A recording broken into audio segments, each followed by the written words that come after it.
Welcome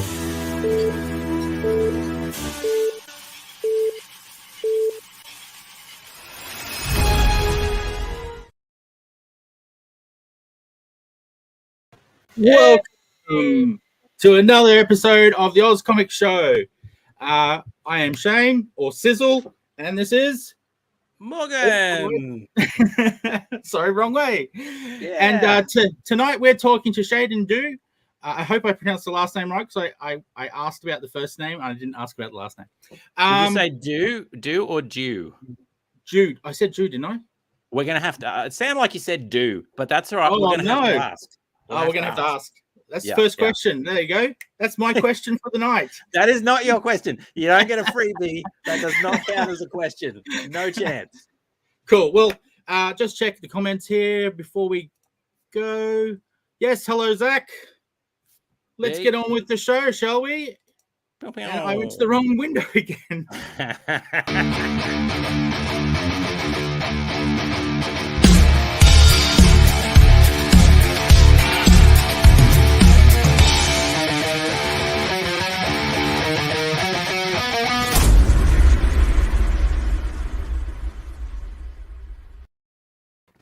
Hey. Welcome, Sheydin. Hello. Welcome. So I'll let you ask. First question. Sizzle doesn't get this one. First question. How do we pronounce both of your names? What's the preferred pronunciation? So the preferred pronunciation of my name is Sheydin Dew. So you did have it right. It's all good. Sheydin Dew. Very good. Although a lot of people call me Dewy or Shay, so that's fine. Oh, that's pretty cool. Dewy. Yeah. Very good. All right. So welcome. Great Thank to have you for here. having me. We might dig right in straight away. So not that far. So obviously we're here to talk about art and about comics and about comic creation and all that sort of thing. I see something behind you which has a pinkish kind of cover, and it's called No Man's Land, I believe. You would be correct. Yes.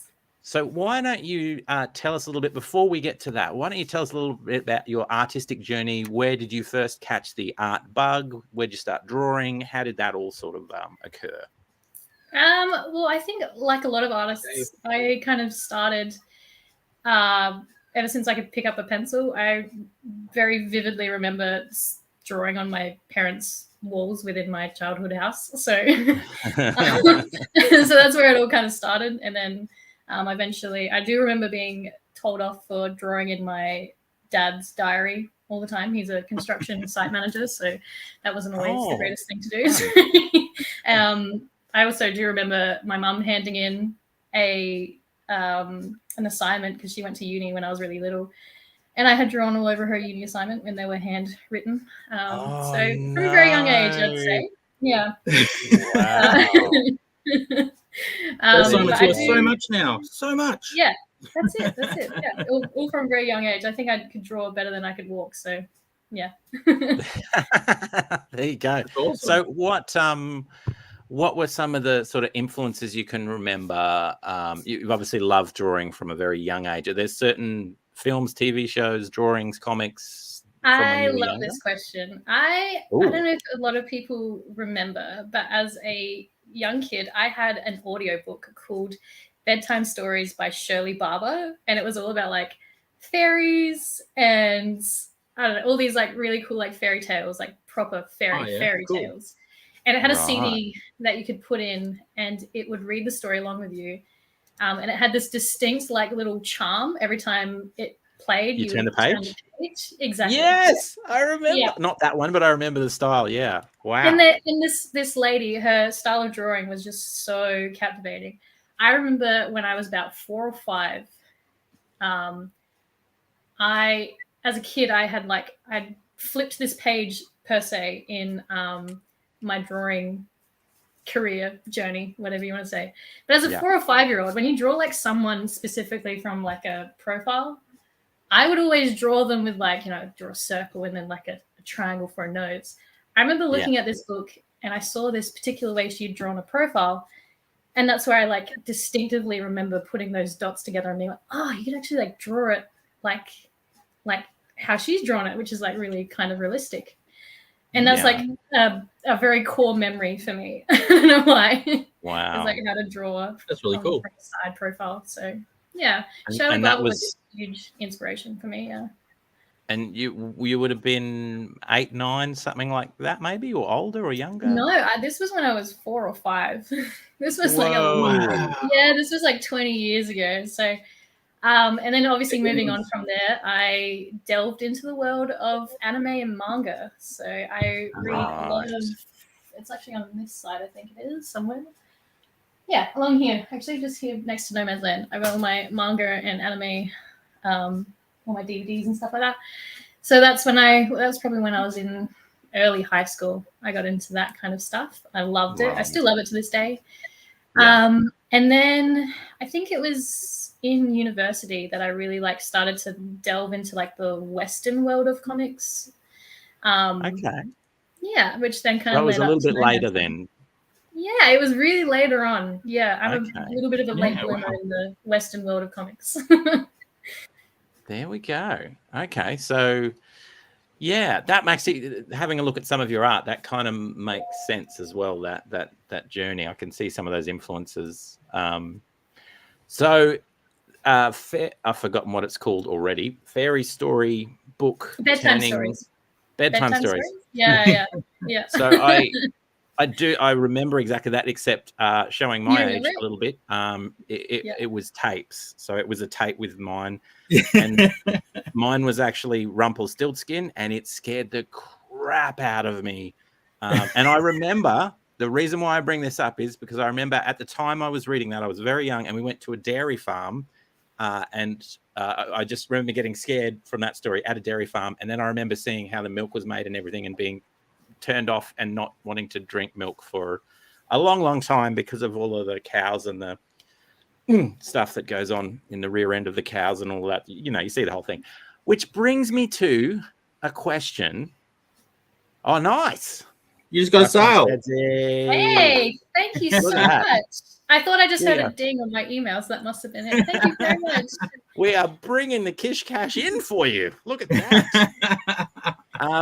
So that brings me to next question. Tell us about cheese and your relationship to it.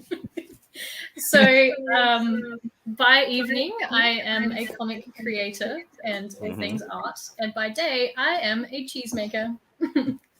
I actually work for Paris Creek Farms here in South Australia. I'm pretty new to the cheese industry, to be honest, about only 6 months in.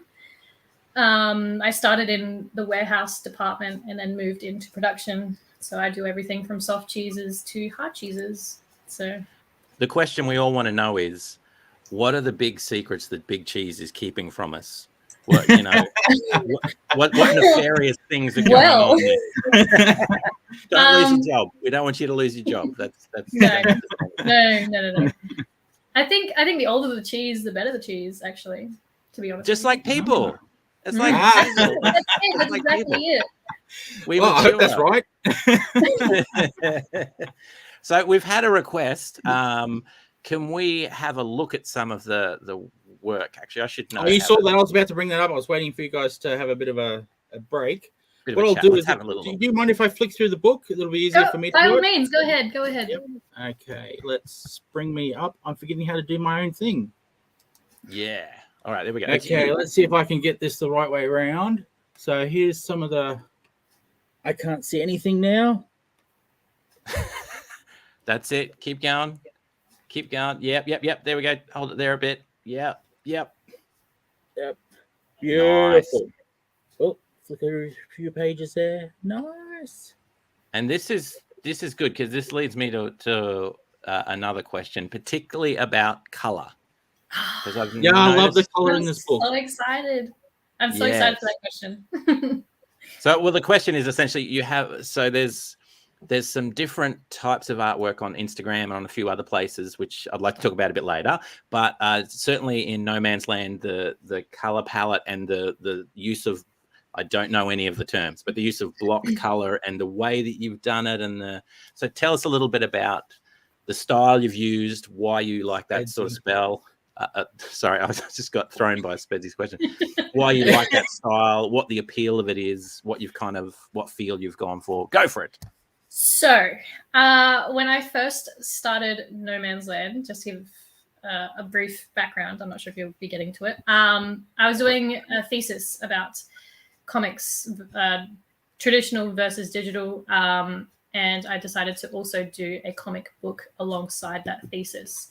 So this was back in 2018, so we're going little ways back. I had no idea what I was doing, to be quite frank. And when I was illustrating and coloring the comic, I had no idea whether or not I was going to go toward like a more realistic color palette, or if I was just going to go like all out and just go real colorful. And then I basically found a little comics store in Rundle Mall here in Adelaide. It's called Greenlight Comics. They're fantastic. Oh yeah, they are good. I like them. They are great, and they support so many indie and emerging comic creators here in Adelaide specifically, and it's wonderful. Yeah. They're really, really good. And I was just looking through some of their books, and at the time I was mad about rollerblading. Well, I still am mad about roller skating. Anything as in angry with the principal, or really keen on it? No, I'm obsessed with the principal. Right. So yeah, basically that's where like No Man's Land kind of came about roller skating, obviously. And I was going through the comic book store, and I noticed that there wasn't a lot of comics about roller skating, which I was like, oh, really? And I found one particular one called Slam. I've actually got it. Can I show it on screen? Is that right? Yeah, of course. So this was kind of like my little design Bible. And as you can see, there is like quite a few similarities between the artwork from our Fish, Veronica Fish, I think her name is, and like the color scheme. So I fell in love with this book so much because the colors are just like, I don't know, they just really pop off the page, especially with the cover. The cover is what really drew me in. And I was like, oh my God, I'd love to do my own thing with that kind of thing, with that kind of cover art. Is just, I don't know, it really drew me in. So that was my main inspiration with the color. And then when I was doing the first one, it didn't actually translate the same way as what I had in my head. It was quite bland. So just to give you an idea, I actually have the very original from 2018. Wow. So this is not actually, it's unfortunately not in print anymore, just because I think ever since I remastered it, which is what you've got, Shane. Yeah, I got remastered. It even says you've got the remastered version. This is the original one from 2018. As you can see, it is very different when you flick into the inside. It is, there's not a lot going on, to be honest, but I learned a lot from this. This was kind of like the prototype. Wow. So then in 2019, I rented my own little studio in Adelaide. I took on all the feedback and all the suggestions that I had got from a lot of the industry professionals here in the Adelaide community. And it got to the coloring part of the remastered version. I was like, I do not want to do the same thing as what I did there. I want to do something fresh. So there's actually a particular page that it all kind of like gelled for me. Like the first few pages, not so much. You'll probably see like very early in the story, it's all kind of like, it's not as saturated. Yeah. But you get to this point in the story and things become a little bit more like, more saturated. Yeah. It was when I got to like this part where Maisie jumps over the stairs that bridge two of the territories. And then all of a sudden you go from a very blue and pink, like saturated color palette to all of a sudden a pink and yellow color palette. And so color then became a location indicator. So when you look at the maps in the very first pages of the book, depending on where you are in the story, it will be pink and yellow to indicate that they're on the Queen's turf, or pink and blue if they're on the Libra's turf. So that's a little bit of this. The color is like super, super important to me now. And it wasn't in the first, like in the beginning of like No Man's Land back in 2018. I had no idea. So there you go. Sorry. Okay. It makes sense. I'm so enthralled in that answer because it's like one of my questions. Damn it! You gotta think of another one, bro. That's the deal. And I haven't thrown to you yet. Just keep thinking. That's all right. Think about something of cheese. I'll answer that. Cheese-related question. You can just see the attention to detail with the color and the cover as well. And apologies if it's not one that you like, but my immediate thought was Paper Girls in terms of an image comic. I've got that up here too. That was another inspiration of mine. Yeah, colors and everything, and they're just so vibrant, and it just stands. And the cover that you've done as well, that on the remastered version, just stands right out. It's Thank you. great. Thank you. Yeah. It's quite a which is for marketing peeps. That's super important. Your cover's got to pop. And it's also it's simple enough that when it's small, I think it would work really well as when you see the whole thing, which is sometimes something that I've noticed. We do really super detailed, great looking covers, but then when you see it on a screen, sorry, a million people are beeping me. I don't know why. It may not look as good when it's small. But anyway, I'm just going on now. So we won't go back to cheese just yet. What sort of characters do you identify with? So loosely we could say, okay, this genre might be slice of life, although that's pretty broad. But what kind of characters are you drawn to? What kind of protagonists, villains, stories, are you drawn to? Okay, I definitely resonates a lot with villains that have a very interesting backstory. I like how, especially in like Marvel, like you hear the villains' backstories and you're just like, okay, they low-key kind of make sense.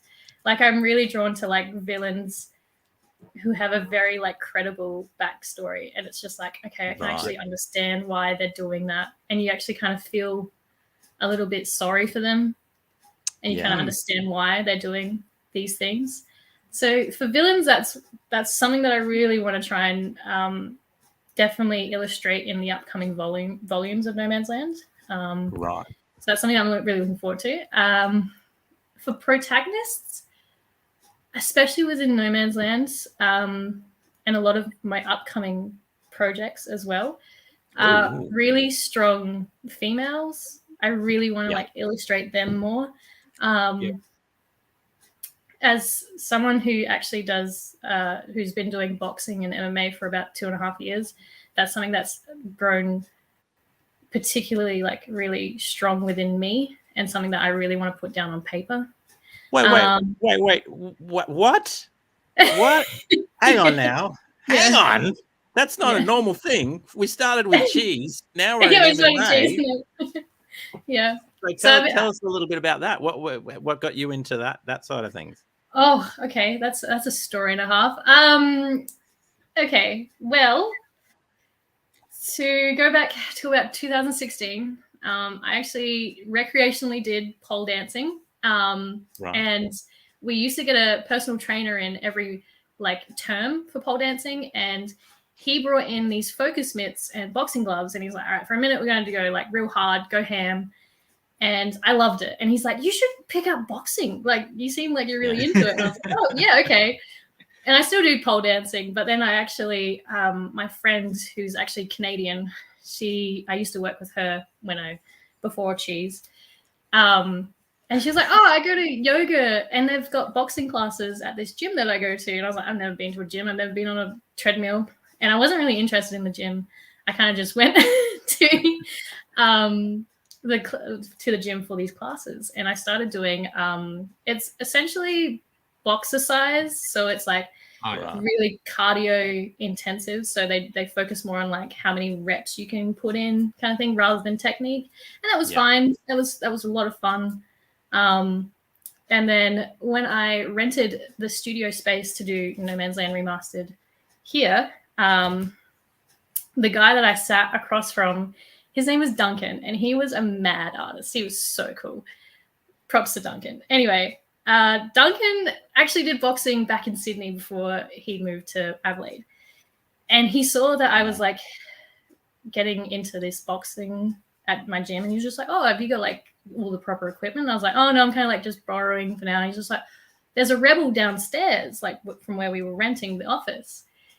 And so he's like, I'll help you like pick out your stuff and whatnot. And then he then went on to like help train me do like all the footwork and stuff like that was involved. Oh, wow. That's really cool. So that was really cool. And then I remember going back to yoga one day at the same club, at the same gym, I mean, with my friends. And we were talking about boxing, or something came up about boxing. And my yoga instructor then heard, and she said, oh, did you know there's a boxing and there's an actual club here in Mount Barker where I live now? And I was like, no, how did I not know about this? And she was just like, yeah, they actually do like all the technique and stuff like that. And they also do like MMA. And I was like kind of getting into MMA at the time. And lo and behold, the actual owner of the boxing club was coming into yoga that day. And I turned around and she said, oh, speak of the devil, here's Alex right now. And I turned around and there is like this 6-foot Maori guy right behind me.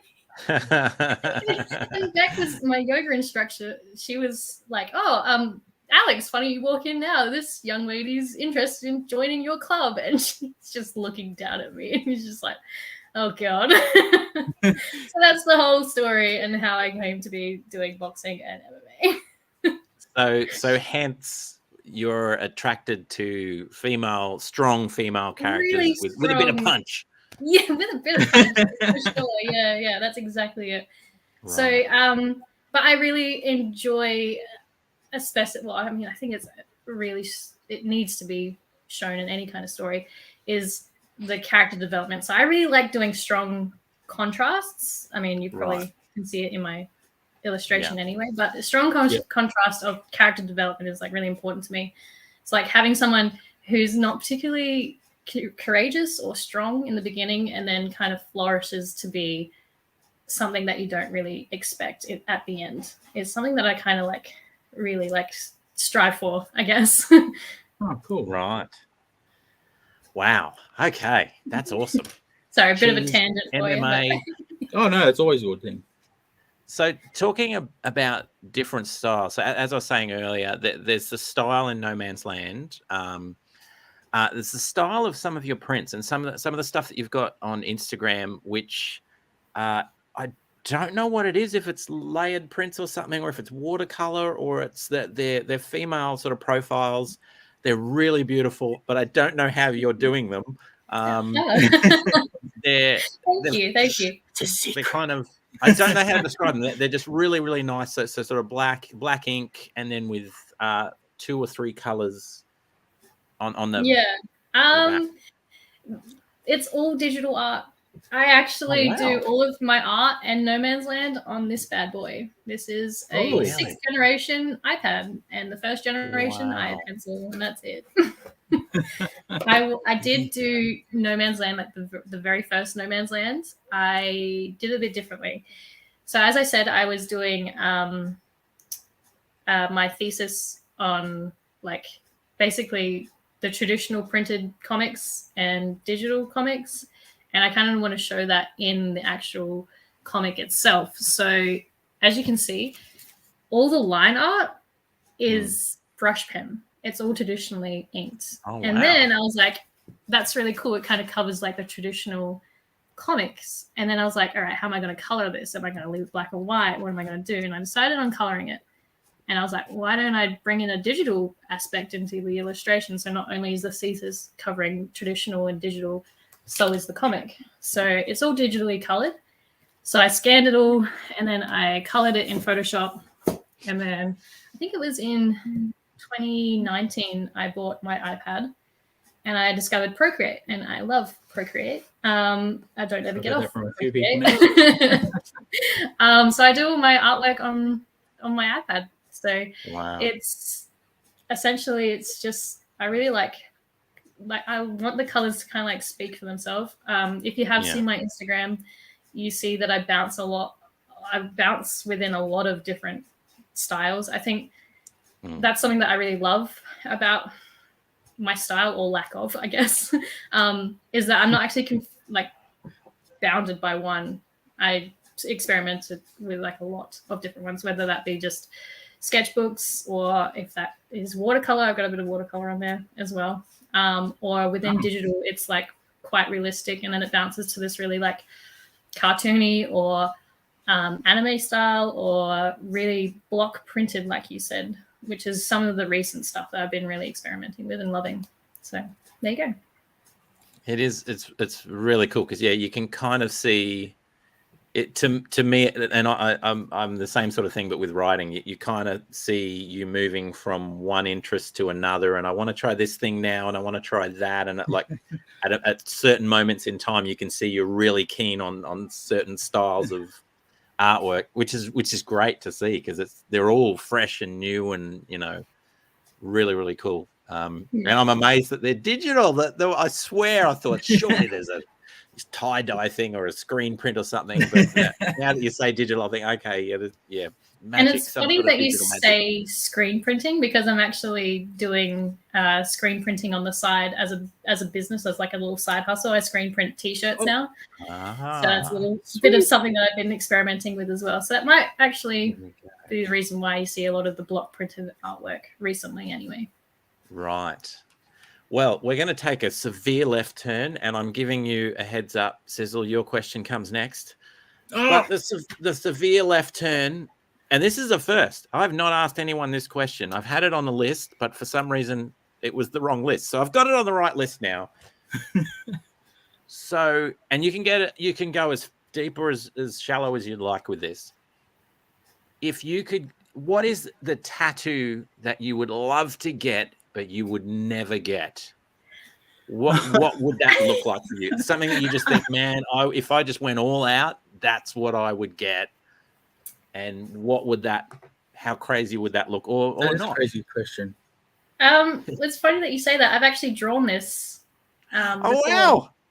Yeah. But I mean, I need to say this first. I'm definitely, I'm so scared of needles. Like every time I have to get blood drawn, like I have to tell the lady, I'm like, I need to lay down. You're going to want me to lay down. Kind of thing. Like when, I'm so scared of needles. So I can't do tattoo as much as I'd love to. I think they look sick. I'd love to have like a full sleeve. I think that would really like be the cherry on top for an amateur boxer like me. But if I could have a tattoo, if you've seen on my Instagram, there is a red illustration with a lady who has a blue tattoo of a Japanese temple down her neck.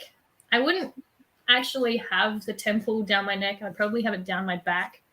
I really love Japanese like wallpaper art or Japanese art in general. So you see that quite a lot. Oh, I can see it in my artwork.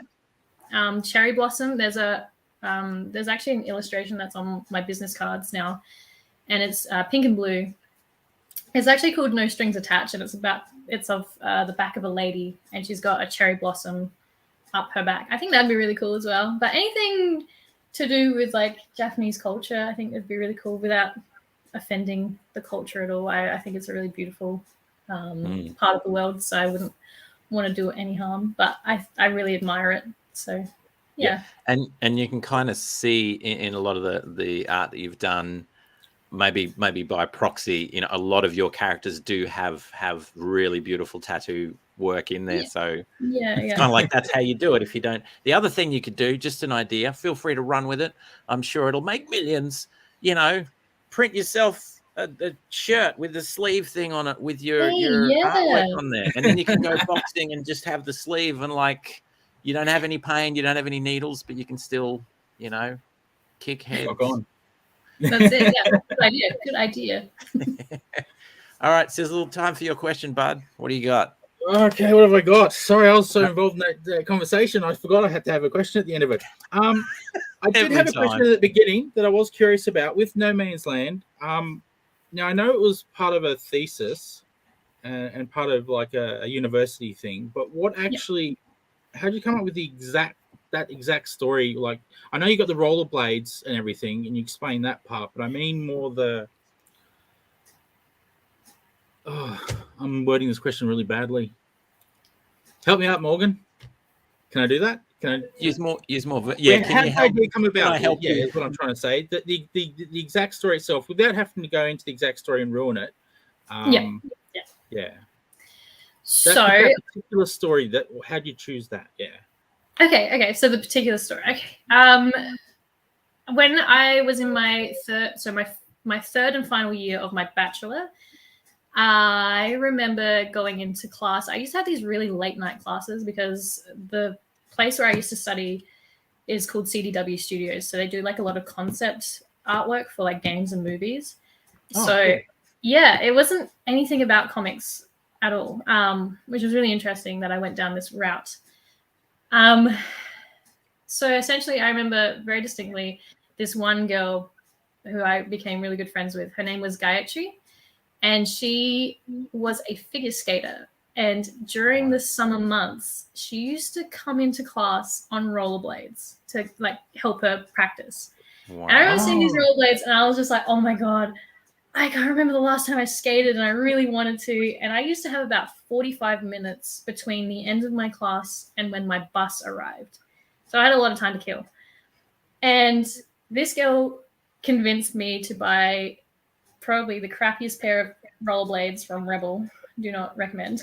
It was cheap. So, and I actually remember, because I've got insanely small feet, I actually purchased kid-size roller skates. I didn't fit into the adult ones, so I saved a lot of money. But anyway, I would roll into class with her, and then after class we would have 45 minutes to like just skate around Rundle Mall, which is in the CBD of the city. And at the time, I was also doing e-commerce as my elective and marketing. And as much as I loved them, I don't know how I pulled through on the e-commerce one because that was insanely dry. And I remember sitting in a lecture, and I was doodling on my page, as I almost always would in this class. And I came up with this character who had very blunt bangs and 2 space buns. And I was like, oh, like, what kind of name would I give her? Like, would I give her like a real kick-ass name? And I was like, no, I'm going to call her Gwen. Of all the names, I'm going to call her Gwen. And so I would just make these little characters. And then the second character that I made was actually Willow. And she was actually inspired by, I think her name is Noodles from the Gorillaz. Do you remember the band Gorillaz? Oh, yeah. And there's a character where her fringe covers her eyes, and I thought it was so cool. And I love the Gorillaz. I love their whole style. I love their whole marketing thing. I love them, everything about them. And I really liked this character, and I was like, oh, I kind of want a character that kind of looks a bit similar, is a bit quirky like her. And so I designed Willow.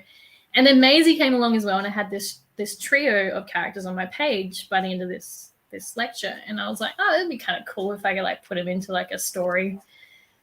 And then I looked at my rollerblades that were sitting on the floor, and I was like, that'd be kind of cool if they would rollerblade. So I created No Man's Land the following year. So wow, that's really cool. Yeah, so it was just the reason why I made it was just coincidence, pure coincidence. The stars and there's kind of a real world thing there, because you were kind of in a club with 2 of you that were rollerblading around. Yeah, and it's funny that you say that. I'm actually a part of a Facebook group here in Adelaide that do roller skating. And I remember seeing them go from like about 100 members, and now they're almost at 3,000 members. So I think roller skating has really like picked up in popularity in the last 3-4 years, maybe. So it's quite interesting to see the whole culture, how everything old becomes new again. So, yeah. I hear what you're saying. Yep. Sizzle and I need to get ourselves some skates and yes. Oh my God, get out there. How's your health insurance? Sizzle's all ready to go. I got the highest cover. Woo, let's get awesome, because we're gonna need it. Wow, there you go. That's really cool. That knee or that shoulder or that elbow, it's all good. You'll be fine. We'll be fine. We'll just get full padding everywhere. Full padding. Bubble wrap. Bubble wrap. That's it. Yeah. So, let's go deep again. Is there an idea or a concept that's come to you, or that you've been playing around with, or you've sketched, that is either too out there or too daunting or too far in the future, that you're still toying with, but you haven't done it yet, and you're willing to share it? Fantastic questions. I'm really glad that you asked this because in my third and final year of university, I was very close to not actually going with an idea of No Man's Land. I was very close on going another route. In uni, I had a lot of different friends who did a lot of different degrees. And I made friends with this 30-year-old guy who was bald. He had tattoos and he looked really, really scary. And then I met him through another friend of mine. And it turned out that he did philosophy. And I would never have guessed it. And he put me on to this documentary, which is really interesting. And it's called The Collapse. I don't know if you guys have ever heard of it, but it stars Michael C. Rupert. And Michael was an old CIA agent in America. And he talks a lot about the collapse of civilization, which is a very dark concept. And I remember being absolutely infatuated with this whole theory, or I don't know, everybody called him like a doomsayer kind of thing. He unfortunately passed away, but I really felt what he was saying in this documentary, and I was just like, wow, like how he import food from different continents and whatnot, and how he's like, we should really like localize everything and like reduce like fossil fuels. And he talked heavily about this concept called peak oil, and I thought that was really interesting. So kind of like think of Mad Max, where there's like that kind of like dystopian kind of thing. So I had an idea and I was going to call it entropy. Great name. Yeah. Really good name. So whether or not I go ahead with it in the future, it is going to be quite a long story. So that's why I kind of veered away from that. I have sketched out the characters, and it's actually really interesting that you asked that question, because in the last week or two, I've been thinking a lot about it, and I've been reverting back to my notes that I made back in 2017, I think. So it's on the cards for sure. Xavier. Charles Xavier. Hiding. Well, I'm just putting it out there. If you ever want to bounce any ideas off anyone, give me a call, because that is right down my alley, that stuff. Really? Yeah. Okay. That's fantastic. Because absolutely. It's something like the story. I'm really having trouble like fleshing out the story and making it credible and believable kind of thing. So I've watched that documentary series probably 5 times, trying to during the actual documentary, like taking notes as well, and then doing my own research on Michael Rupert. So I don't know, it's really interesting, I think, and something that hits very close to home, especially nowadays with everything that's going on in the world. Globalization, the Ukraine situation with the food shortages potentially coming, and the whole thing.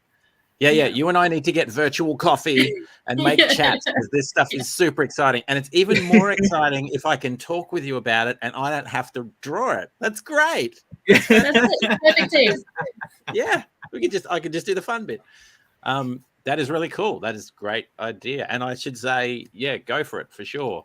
Definitely. Spend the next 10 years doing that. Absolutely. I can say that because I don't have to invest in.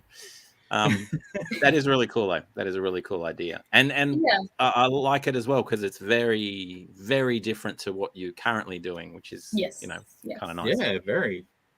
But it's funny because the actual story in my mind plays out around a strong young woman.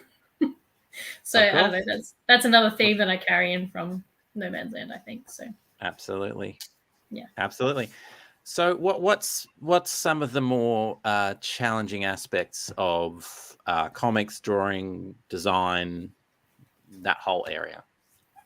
Self-criticism is a big one, I think. I think something that a lot of artists struggle with. Having studied in such a saturated school of like a lot of artists, so CDW Studios, you would turn a corner and you would see someone's art and you'd be like, oh my god, is that amazing, I wish I could do that. And so the whole point of you going to this art school, you kind of like beat yourself out a little bit, but that was the whole point of the school.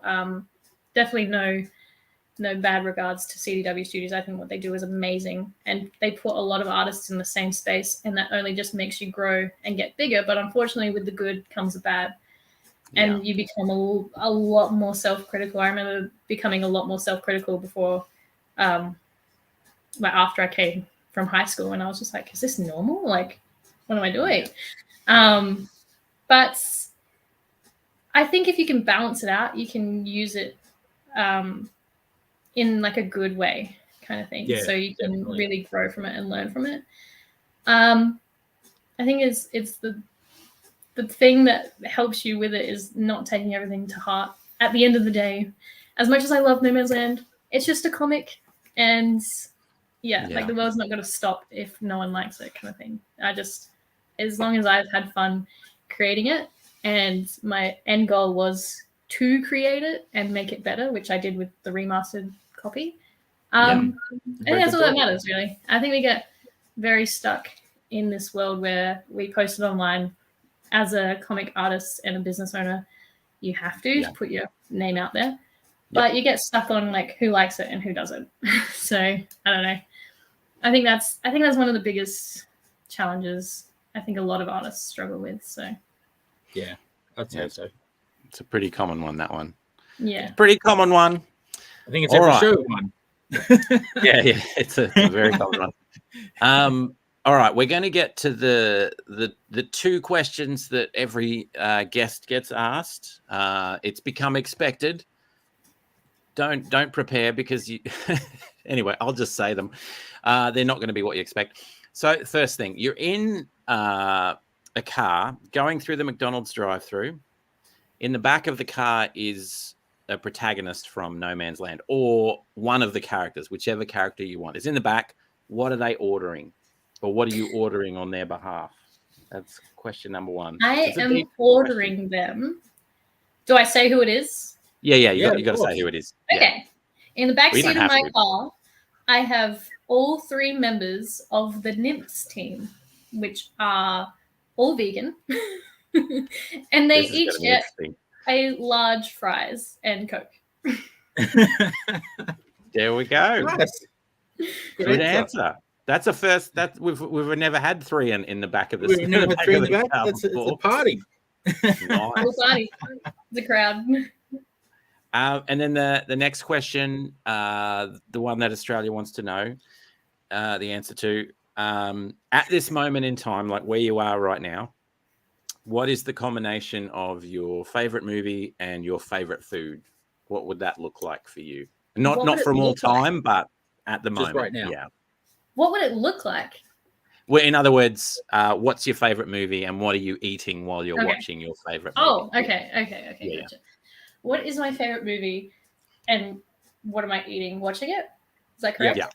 Okay. Just at the moment, though. Yeah. Just at the moment. It doesn't have to be your all-time favorite, just your favorite in this moment in time. Oh. And just like that, all of my movies have gone out of my head. Yeah, I know. That's why we say at the moment, not all time, because that's exactly what happens. It just disappears. Okay, so my favorite movie at this point in time that I've binge watched a little too much than I'm prepared to say is 10 Things I Hate About You. And nice.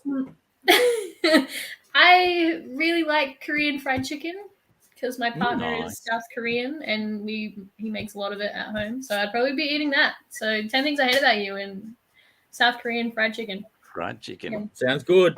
That's a good combo. Sounds like a good night. It's a spicy combo.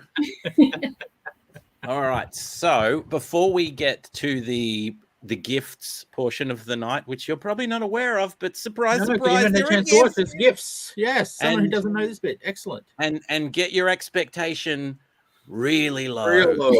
As low, like beneath the floor, because they're not great, but they're coming. So before we do that, where can people go to buy your comics, support your stuff? Do you do commissions, any of that sort of stuff? Where's the best place to go to grab your stuff? Best place to find me and my artwork is probably my website, which is at sheydinart.com. That's SHEYDEDART.com. If not, you can always jump on to my Instagram. I'm pretty much mostly active on that platform. And there you can also find all of my links to my online store and much more. Oh, cool. Fantastic. Thank you very much. All right, so here we are. So basically what we do is we have a rule. Morgan, who do you want first? You go first because I've seen mine. Okay. Or do you want me to go first? Is that what you're saying? No, I'm either way. Giving you the choice. Giving you the choice. I'll just explain the rules so that we're all clear. Yep. And the rules I think I change accidentally every time. But essentially what we do is we have to grab a character of yours or something that you've done, and then we draw it by hand. No pencils, no drafts. Oops. Yeah. Yep. Sizzle breaks that one every week. So I break that rule every week. Draw it straight in there, and I think 10 minutes is the max, but it's either 5 or 10 minutes. I can't remember what it is. It was originally 10, then you said 5, and I'm like, what the hell happened? And then it was 10 again, and then it was 5, and I'm like, pressure. So I'm taking half an hour from now on because there are no rules. well, for starters, let me just for you, Sheydin, because you're not aware of this yet, but for starters, no less than on 3 occasions, he has rung in a professional artist to do it on his behalf because he ran out of time. I have never had that privilege. I have to do it myself with these fumbling hands. Anyway, so we're going to present these pictures to you, and they're yours to keep. We'll send you a digital copy of those. You can you can burn them. You can, put them on a pillowcase and have them by your side as you dream, whatever you want. And apologies in advance for what's coming. All right, let's have a look at the first one. Here we go. Are you first? Oh, microphone. Microphone just went. I'm so excited. It fainted. It fainted. Okay, we're going to start with Morgan's. All right, here we go. Apologies. Because he didn't break the rules. Oh my God! You've got the nose and the lips down pat. I love it. Yeah. So the first thing about this was it was looking very, very bad for a long time when I first started, and it was looking to the point where people are going to get offended if I do this thing. So anyway, it came a little bit better towards the end. What I love most about this, which is a nice point of connection with what you were talking about earlier on, is looking at the profile. This was the first time I've done a profile where I haven't done a circle first, like exactly what you were saying. I started with the eyes. Oh my God. Yeah. And I thought, wow, and I saw the way you did the nose, and I thought, hang on, how there's like 2 dimensions there already, and how it was great. So I learned a little bit, and she's blowing bubbles because I don't know. I love it. Why not? Well, I broke the pencil rule.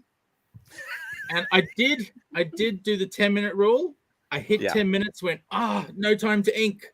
So it's just pencils. Oh, just pencils. That's all right, though. Oh, is that Harper? Nice. That is sick. I love it. Oh my God. I like the smiley face too. Yeah. Well, she has that in her name on the where I sort of got this pose from. Yeah. Almost identically. Almost traced, but it wasn't traced. I'll just put that out there. It wasn't traced. Oh, better not. You can probably tell it's not traced by the fact that I drew the bat.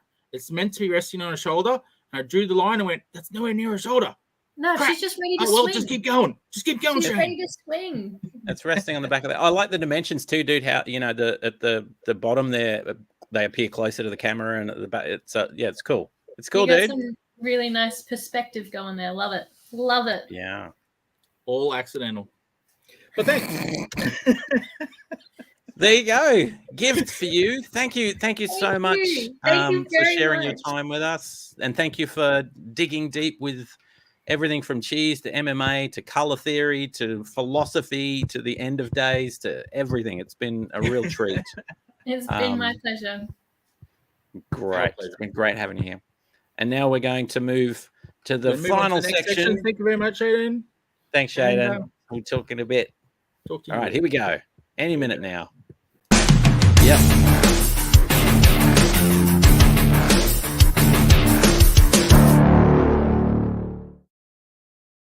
Hey, what have we read this week? Well, I'm going to cheat. I'm going to start. I am going to talk about what I did read today. I reread this. So I'm going to cheat, and we're going to go straight back to what we were talking about already. People. Nice.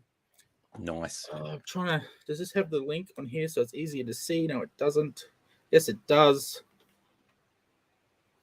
You need to go. If this will focus, there. Yeah, we can see it. Yeah. Go there. Nice. Get this. Go to the place. Freaking awesome. And I love that I just found out today that the different color schemes in the different areas was not in my imagination. It was actually happening for real. So, very cool story. It's I could go into it, but then it just tells the story. Yeah, we don't want to ruin it. We want people. We don't want to ruin it, but basically, there's these girls that from what I can imagine, they're roller skaters or whatever you call the blades. I forget what you call the blade ones. They're called something different, aren't they? Are they still called roller skaters? Whatever. The roller skates with only 2 wheels instead of 4, which I grew up with. That's how old I am. They had 4 when I was growing up. So these are the roller skates that came in when I started university in the 90s. So nice. But they had 4 as well, but they're in one line. So these are even newer. There's only 2 of them. So yeah, just getting less and less. There's going to be 1 wheel soon. Probably a thing already. Anyway, there's 1 wheel. I just realized what you said. 1 wheel. Yeah. I love it. Let's patent it. Let's go on Fish Tank or Shark Tank or whatever. Shark Tank, yeah, let's do it. Mono. But yeah, there seems to be 3 girls in each group. There's a name for it in there. I've forgotten what it is. Like tribe. They've got their own areas, team, club, whatever. Sheydin would just be shaking her head. Oh, she is? Oh, no. No, she's not. But I'm saying she should be. I'm ruining her book. Anyway, buy it. There we go. Go and get it. That. Buy it. Go and get it. It is awesome.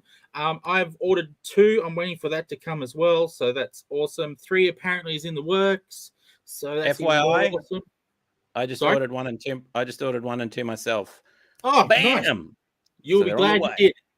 Awesome art, Sweet. Awesome story. The dialogue's really cool as well. Really well thought out. You'll love it. So that's what I've read today because I was preparing for tonight instead of doing my normal reading some other book that's totally unrelated to the show. Because I never do that. I never use one that's been. Anyway. No, of course not. What else we got up here? Nothing. Okay. So what I'm going to do is, have you got anything that you've read? No, you haven't, have you? Oh, you haven't. I've got heaps of stuff.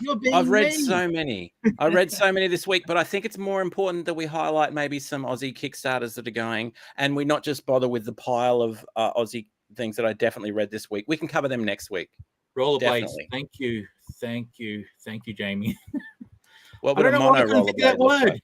I don't know why I couldn't think of that word.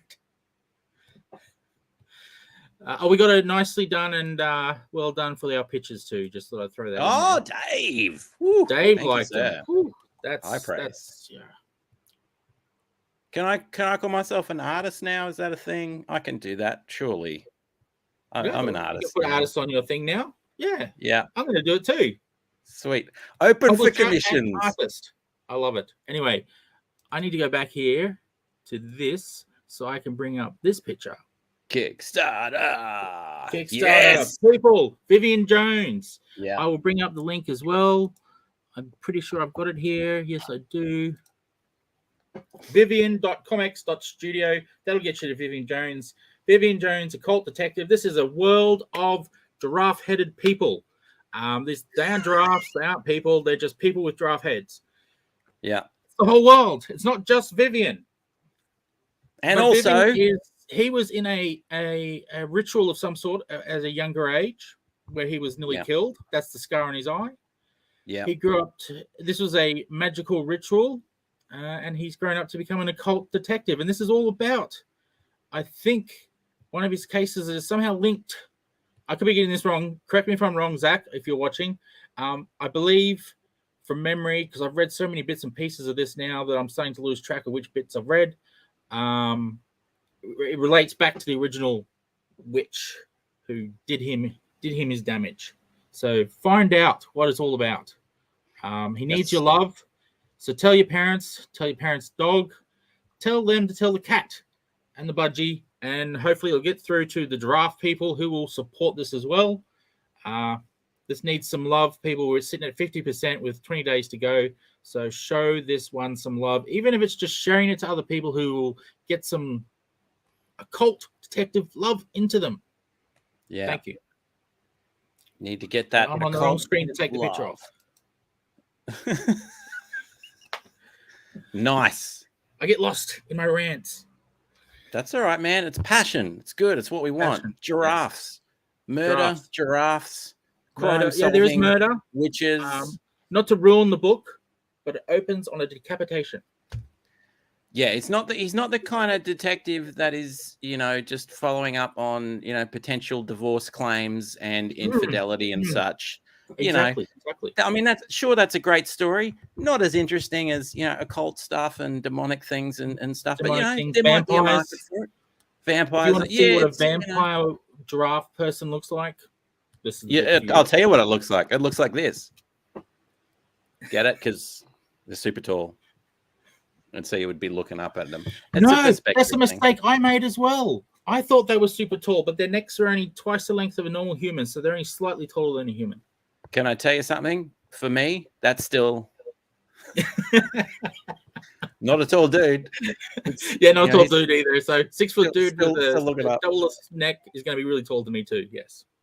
But if you want to find out about the whole neck thing, you just got to get in and support the campaign. That's the way it goes.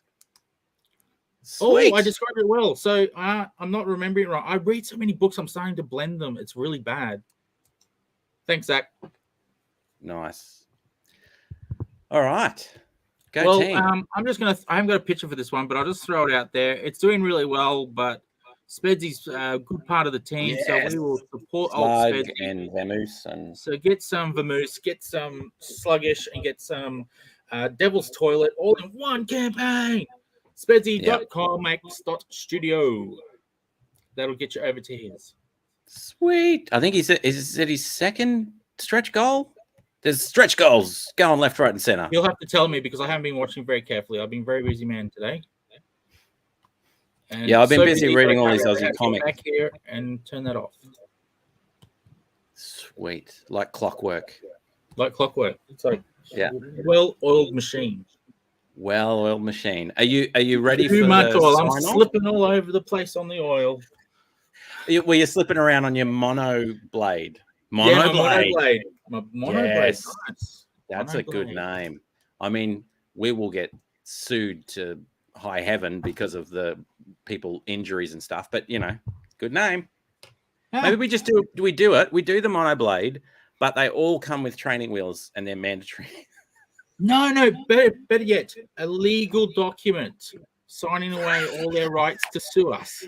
Nothing sells better for kids and parents than a legal document that you have to sign that's a disclaimer when you buy a thing that could injure you. That sells itself. What a treat. It does. We don't have to do any work. It's just going to happen. I'm there. I'm there. Let's me fund it. Let's kickstart it. Let's do it. Yeah. I don't want to have to be involved with logistics, though. We'll get someone else to do that. Yeah, we'll get someone else. Spedsy, he's good for doing odd jobs. He can do all the hard stuff. He's good for odd jobs. All right, so you've got about 20 seconds in your mind to run through the sign off, and we're going to give it a go. Remember? We have a sign off. Oh yeah. Remember to like and subscribe. Like and subscribe. Yeah. I believe they're below this picture, or they're to the side, or to the other side. I'm not sure.